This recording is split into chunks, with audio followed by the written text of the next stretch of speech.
Welcome to the latest instalment in my new Bass Lick of the Week series. Before we dive into the line itself, if you haven't done so already, please like the video and subscribe to the channel.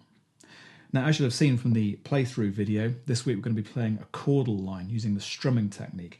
This isn't something that we get asked to do very often as bass players, but it's a bit of fun and it's a really good workout for your fretting hand. Now, we're going to be using power chords fairly heavily here, and what we're going to do to begin with is play an E power chord. So we're going to be playing the E at the 7th fret of the A string, and then we're going to be playing the B 5th higher, that's at the 9th fret of the D string, and then the octave E at the 9th fret of the G string. And I'm using my 1st, 3rd and 4th fingers for the power chord shape, and what you'll notice me doing here is using my 2nd finger just to rest on that low E string a lot of the time, and that's really just to stop it from humming away in the background. Wouldn't be too bad if it was ringing whilst we're playing an E power chord, but when we're playing some of the other chords, you don't want that low E humming away in the background, so that's what my 2nd finger is doing there. Okay, so we're going to be playing with a 16th note rhythm, and on beat 1 we're going to play, so downstroke and then an upstroke. We're striking the strings with the fingernails of the picking hand, and then the pads of the fingers obviously as you come back up. We're going to play so 2 power chords there, and then we're going to play ghost notes. The technique remains the same. We're just lifting these fingers, fretting the chord off so that we just get ghost notes. Do the same thing on beat 2. And just working on that in isolation is really good for you, just getting used to playing the chord and then muting it, playing the chord and then muting it.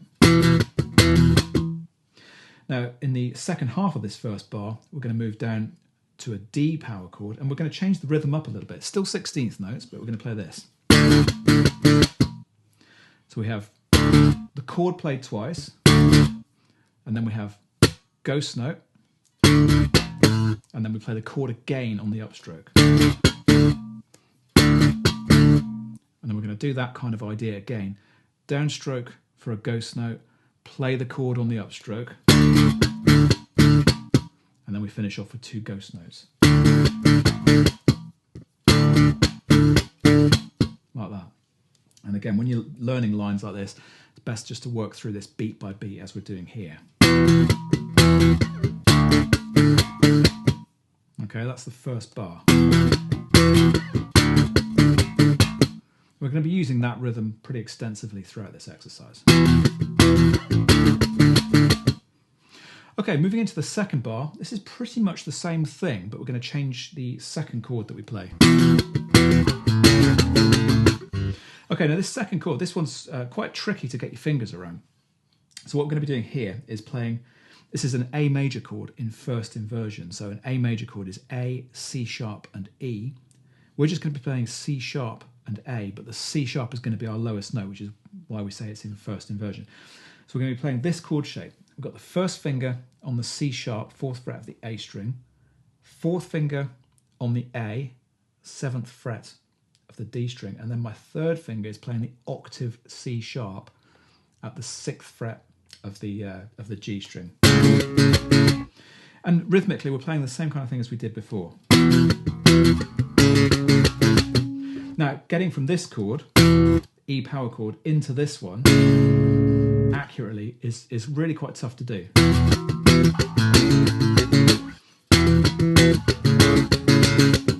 So that's the part of the line that's going to take you the longest to get your fingers around, really. And that's really the purpose of this line, just getting you used to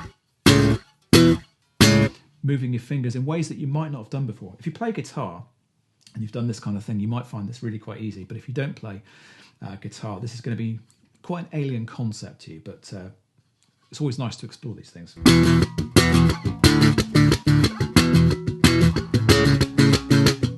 Okay, that's our first 2 bars.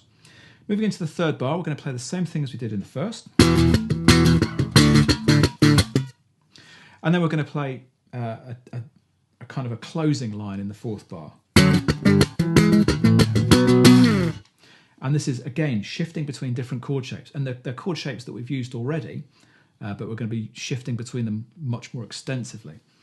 So we're going to play, I'll show you the shapes first of all, and then we'll talk about the rhythm. The first one is going to be this. It's the same thing as we had back down here, but we're now playing it So we've got F sharp, D, and octave F sharp. It's a D major chord in first inversion. That's going to take us onto a G power chord. So just getting used to doing that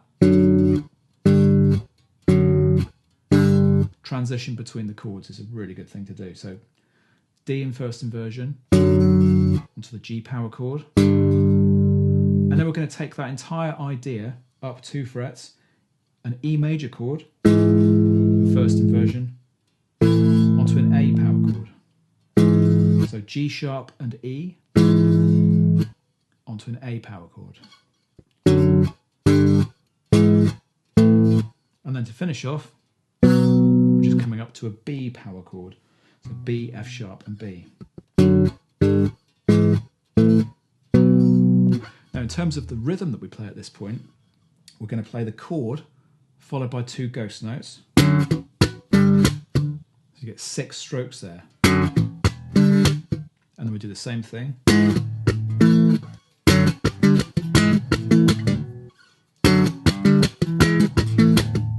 Exactly the same thing, and then once we get to that B power chord, we're just going to play 2/16 and an 1/8 and slide down.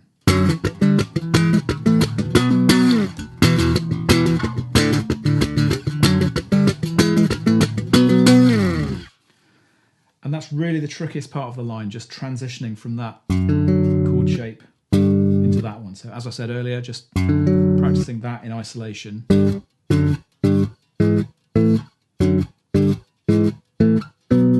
will be a really good kind of mini exercise for you. Okay, now in terms of what's going on tonally here, very simple for me at least. I've just got everything on my bass turned up full because my bass sounds pretty good when everything's turned up full, and I didn't really explore much more than that. So if you're playing a jazz bass, turn everything up full, but you want a reasonably bright sound in order for these chords to really cut through. It's a fairly unusual style of playing, as I said at the beginning of the video, but a little bit of fun, and as I said, a really good workout for your fretting hand. Okay, that's it for Bass Lick of the Week number 8. Thanks for checking out the latest instalment in my Bass Lick of the Week series. If you'd like to download the PDF worksheet and audio files for this exercise, just click on the link in the description below. And if you enjoyed this video, be sure to head over to basslinepublishing.com to check out my full range of bass guitar video courses. I'll see you next week for another bass groove.